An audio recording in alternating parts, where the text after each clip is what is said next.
Subscribe and press the bell icon and never miss updates from the YouTube channel Cyber Suraksha.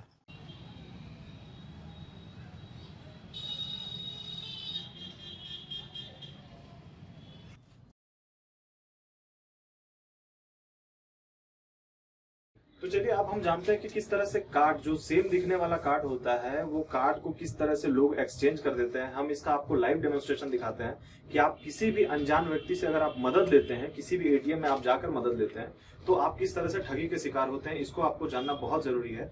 एक बुजुर्ग आदमी जो कि card के बारे में उतना ध्यान नहीं देता या वैसे लोग जिनका एटीएम में ध्यान भटकता है वो अमूमन ठगी के शिकार होते हैं। साइबर जो अपराधी होते हैं उनका बेसिक टारगेट महिला, बुजुर्ग या फिर बच्चे होते हैं जो कि एटीएम को लेकर के, एटीएम कार्ड को लेकर के पहुंचे होते हैं। वो उनको टारगेट करते हैं और उनका एटीएम एक्सचेंज करके, बदल करके उसे ठगी के शिकार करते हैं।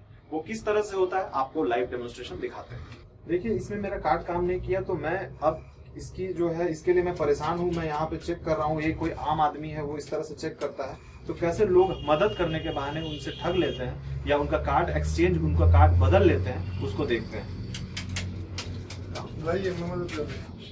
देखिए किस तरह से मुझे मदद करने के बहाने इन्होंने अपना कार्ड को डाला। कार्ड को डालने के बाद आपका पासवर्ड डालने के लिए मुझसे पूछा। देखिए किस तरह से मैं पासवर्ड डालने में व्यस्त हूँ और एक आम आदमी पासवर्ड डालने में व्यस्त हो जाता है। उसे लगता है कि उसका पासवर्ड कोई नहीं देख रहा है, लेकिन जो पीछे से साइबर अपराधी या उसके लोग होते हैं वो पासवर्ड को देख लेते हैं, आपका कार्ड बदल लेते हैं। उनके पास बहुत सारे कार्ड होते हैं। उन्होंने एक कार्ड मुझे दिया, ये कार्ड मेरा है या नहीं, क्योंकि मेरा ट्रांजैक्शन कंप्लीट हो गया है। मैं अपना ट्रांजैक्शन लेकर के, क्योंकि उन्होंने मेरे लिए तो वो बहुत ही अच्छे आदमी थे, क्योंकि उन्होंने मेरा मदद किया। अब मैं यहाँ से पैसे लेके निकल जाऊंगा, मैं ये भी नहीं देखूंगा कि ये कार्ड सेम था। अब मैं आपको दिखाता हूँ जो कार्ड था मेरा पहले, वो मेरा ये कार्ड था। अब इस दोनों कार्ड में आप अंतर कर पाना बहुत ही मुश्किल है कि ये दोनों कार्ड में कौन सा कार्ड आपका है। अगर इसको बदल लिया जाए तो आप खुद ही कंफ्यूज हो जाइएगा आपका कार्ड कौन सा है। क्योंकि इस पे जो नाम लिखा होता है हम उतना ध्यान नहीं देते, हमारा ध्यान भंग होते ही हमारा कार्ड एक्सचेंज हो सकता है। क्योंकि पिन उसने देख लिया है, अब वो जा करके आपका पैसा कभी भी किसी समय भी निकाल सकता है। हमेशा इसके लिए सतर्क रहें, कभी भी अनजान व्यक्ति से मदद ना लें। आपको कोई भी परेशानी हो रही है एटीएम से संबंधित, आप तुरंत टोल फ्री नंबर हर जगह लिखा हुआ होता है। आपको पीछे टोल फ्री नंबर, अपने कार्ड एटीएम के पीछे आपको टोल फ्री नंबर लिखा होता है। आप उसे कॉल करें, आप बैंक के पदाधिकारी से बात करें, तुरंत 100 डायल करके पुलिस को सूचित करें। सूचित करने के बाद पुलिस आएगी, आपकी मदद करेगी। और इसके बाद मैं आपको एक चीज और दिखाता हूँ, जो स्लिप निकला आपका, जो ट्रांजेक्शन कंप्लीट हुआ, इस स्लिप में क्या क्या प्रॉब्लम होती है मैंने आपको पहले वीडियोस में बता चुका हूँ। आप इसमें भी देख लीजिए, ये जो कार्ड है उसमें आपका एटीएम का जो 6 डिजिट का आगे का नंबर और पीछे का नंबर लिखा रहता है, यही डिजिट आपसे वो जो साइबर क्रिमिनल्स होते हैं वो आपसे पूछते हैं, फोन करके आपको बोलते हैं कि आपके आगे का डिजिट ये है, पीछे का डिजिट ये है। वो इसी का फायदा उठाते हैं। अगर आपने ट्रांजैक्शन किया है, या तो इसे आप संभाल कर रखें, या तो इसे इस तरह से फाड़ दें कि लोग इसका कोई भी गलत इस्तेमाल ना कर सके। इस पेपर में बहुत सारे क्रेडेंशियल्स होते हैं जिससे आप ठगी के शिकार हो सकते हैं। अगर इससे किसी ने जान लिया तो वो आपके बहुत सारे क्रेडेंशियल्स को जान लेगा।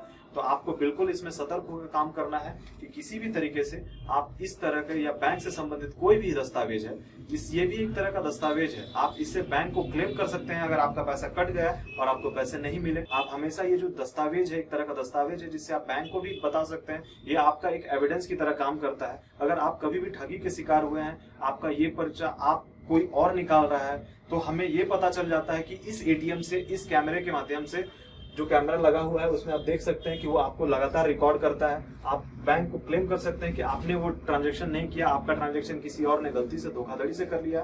बैंक आपको मदद करने के लिए आगे बढ़कर हमेशा तैयार रहती है। तो इस चीज को हमेशा ध्यान में रखते हुए आप कार्य करेंगे, और आशा करता हूं कि आप साइबर अपराधियों से और हमेशा उस तरह से उनके द्वारा किए गए कोई भी कार्यों से सतर्क होकर काम करेंगे, ताकि आप कभी भी ठगी का शिकार ना हो। अगर आपको किसी भी तरीके से, किसी भी प्रकार का कोई भी शक, शुबा या संदेह होता है, आप तुरंत 100 डायल करके पुलिस को सूचित करें, या बैंक के पदाधिकारी का नंबर हमेशा अपने मोबाइल पे रखें। आप तुरंत बैंक के पदाधिकारी को बताएं और आपका पैसा बिल्कुल सेफ रहेगा। इसकी गारंटी साइबर सुरक्षा की पूरी टीम और साइबर थाना लेती है। धन्यवाद। जय हिंद, जय भारत।